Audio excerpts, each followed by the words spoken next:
네, 데일리 블록체인도 동시에 특징주로 좀 거론이 됐네요. 자, 오늘 이 시간 함께하고 있는 상황인데요. 우선 오늘 전반적인 특징주 뭐라고 보시는지 본부장님 전해주시죠.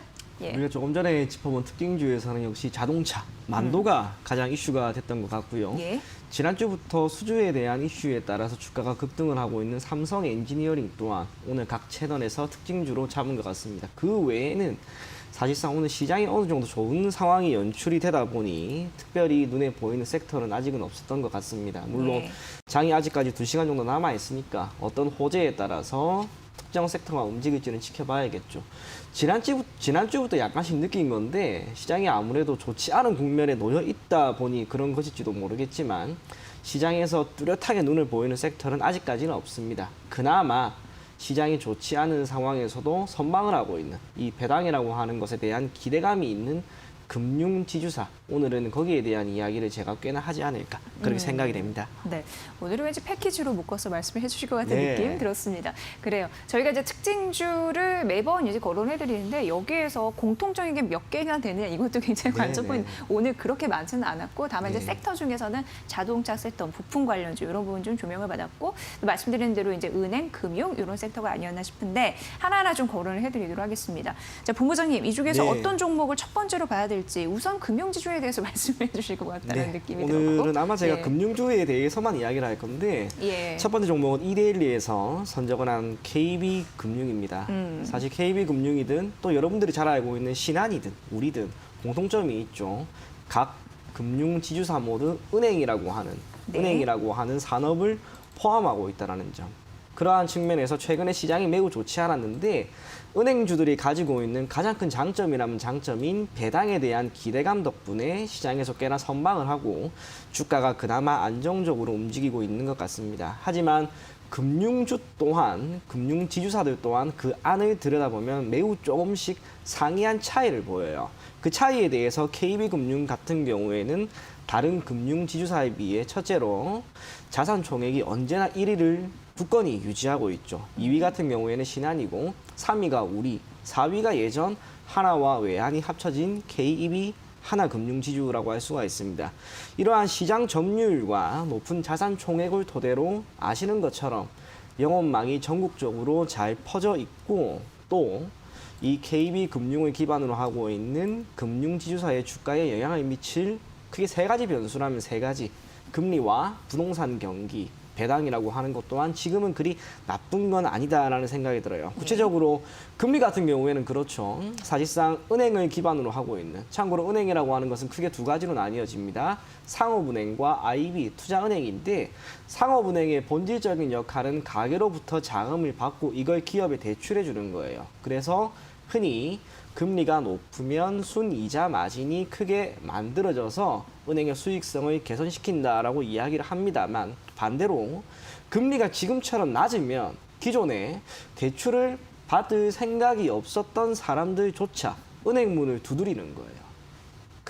금리가 떨어짐에 따라 매우 낮은 수준을 유지함에 따라 대출 총량이 늘어나서 오히려 그게 은행을 기반으로 하고 있는 금융지주사의 실적 개선과 자산 증대에 매우 긍정적인 영향을 미치고 있다라고 할 수가 있고요. 우리나라 같은 경우에는 지금 부동산 말 그대로 광풍입니다. 단순하게 서울이나 경기권뿐만이 아니라 제가 살고 있었던 부산 또한 엄청나게 집값이 상승을 하고 있죠. 이러한 상황에서 영끌이라는 말이 있는 것처럼 너나 할 것 없이 지금 은행을 두드리고 대출을 많이 받으려고 하는 거죠. 그러다 보니 KB금융이 신한지주나 기타 우리금융 그 모든 것들 포함해서 주가가 그나마 선방을 하고 있는 것이 아닌가. 그와 함께 실적 개선세가 뚜렷하게 나오고 있는 게 아닌가 그런 생각이 듭니다. 대장은 역시 KB금융입니다. 다른 이유는 아니고 대한민국에 있는 시중은행 중에 가장 영업망이 많고요. 네. 그와 함께 자산 총액도 가장 크다라는 점. 그 점이 어찌 보면 KB금융의 가장 큰 장점이 아닌가 그렇게 생각을 합니다. 주가 같은 경우에는 지금 약 42,000원 선을 유지하고 있는데 기술적인 흐름이 참 좋아요. 지난 6월에 찍었던 고점이 한 번, 그리고 8월, 지금 10월 장이 안 좋은 상황에서도 고점을 조금씩 높이고 있잖아요. 아마 연말 배당락이 있는 그 시점까지는 주가가 그래도 어느 정도 상승하는 흐름이 나오지 않을까 그렇게 생각이 되는 만큼 여러분들이 KB금융은 대략 5만 원 정도를 목표가로 잡고 대응하면 좋지 않을까 그렇게 생각이 됩니다. 네. 그 이름을 딱 들면 이제 많은 분들이 다 아는 그만큼 이제 네. 영호망이 확대가 되고 있어서 대장주의 역할을 하고 있는 그런 부분이 나타나고 있는데 실적 성적표를 일단 보여줬습니다. 네. 그리고 배당에 대한 여력이 받쳐주다 보니까 오늘 시장에서 반등세를 또 톡톡히 보여주고 있는 상황.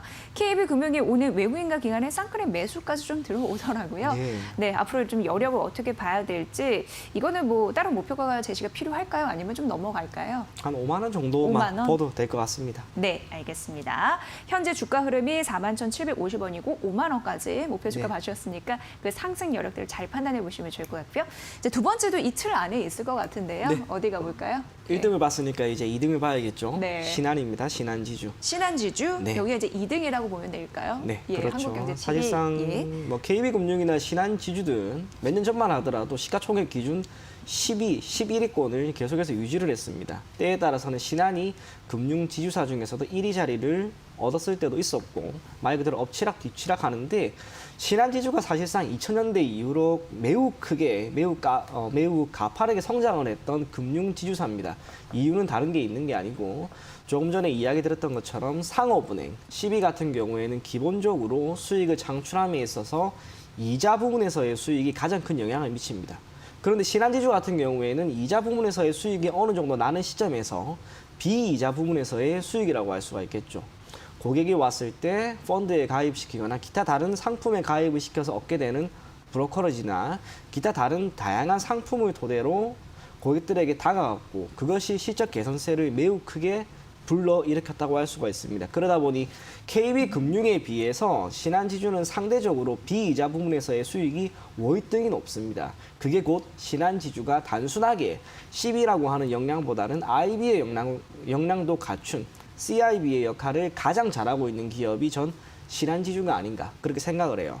하지만 최근에 부동산 시장이 지속적으로 좋다 보니까 은행은 가장 기본이 되는 이자 부분에서의 수익성 증가가 어찌 보면 기업 가치에 가장 큰 영향을 미치는 변수라고 할 수가 있습니다. 그러다 보니 주가 흐름이 KB금융과는 비슷한 듯 하면서도 아주 약간 다르죠.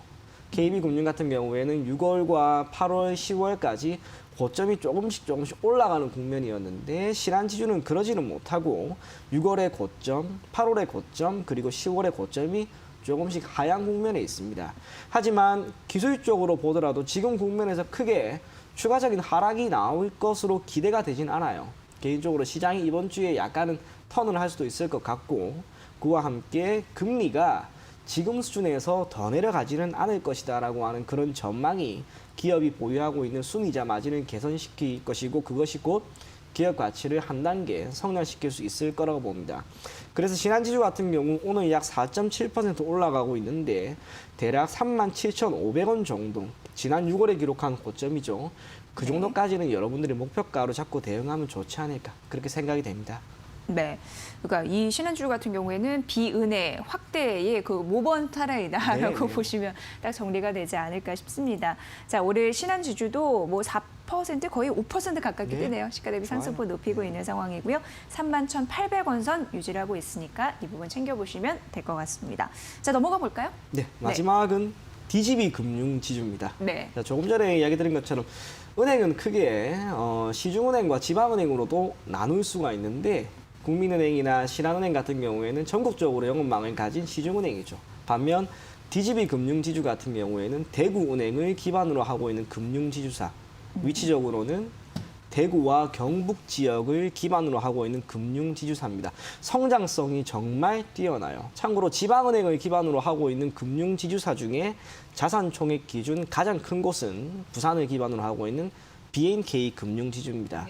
기존에 부산은행이 경남은행을 인수하면서 자산총액이 크게 증가를 하였는데 DGB 금융지주 같은 경우에는 특별은행을 인수하거나 그러진 않았어요. 그럼에도 불구하고 불과 7, 8년 동안 자산총액이 거의 2배까지 늘어났습니다. 그러다 보니 지방은행이지만 이렇게까지 자산총액이 증가하는 것에 따라 기업 가치를 한 단계 높게 평가할 수 있을 만한 변수로 우리가 충분히 인지를 할 수 있지 않을까 그렇게 생각이 되고요. 네.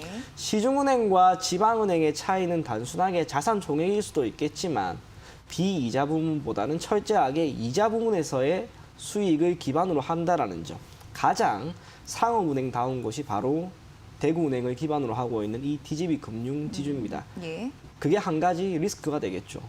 수도권으로 사람들은 점점 더 많이 모이는데 지방에 있는 분들은 아시는 것처럼 지방에 있는 인구가 많이 유출이 되잖아요. 영업망이 크게 위축이 되는 거예요. 그게 가장 큰 리스크라고 할 수도 있겠지만 한편으로는 그러한 리스크를 상쇄시키기 위한 다양한 노력을 아마 DGB 금융지주, 넓게 보면 BNK나 JB 모든 지방 금융 그룹이 결국에는 해내지 않을까 그렇게 생각이 됩니다.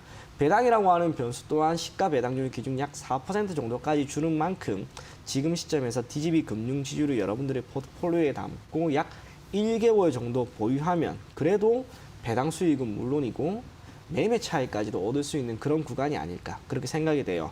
주가 변동성이 크지 않은 종목입니다. 다르게 표현하면 시장 위험으로부터 조금은 그 리스크가 적다라고 할 수가 있겠죠. 네. 그래서 7,500원 정도를 목표가로 잡고 올 연말까지 여러분들이 보유한다면 그래도 좋은 결과를 주지 않을까 그렇게 생각이 됩니다. 네. 3분기 순이익 같은 경우에도 컨센을 좀 크게 뛰어넘는 그런 네. 실적표를 보여줬습니다. 그리고 여러 가지 뭐 자회사, 그런 이익 증가 이런 또 긍정적인 호평도 뒤따랐는데 오늘 거의 뭐 7% 넘게 급등하면서 그래도 네. 세 개의 종목 중에 가장 상승폭이 큽니다.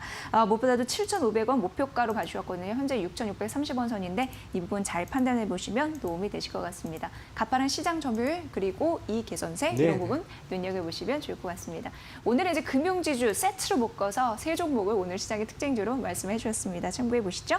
자, 특징주 공장 오늘은 희망투자연구소의 이청원 본부장과 함께했습니다. 본부장님 잘 들었습니다. 네, 감사합니다.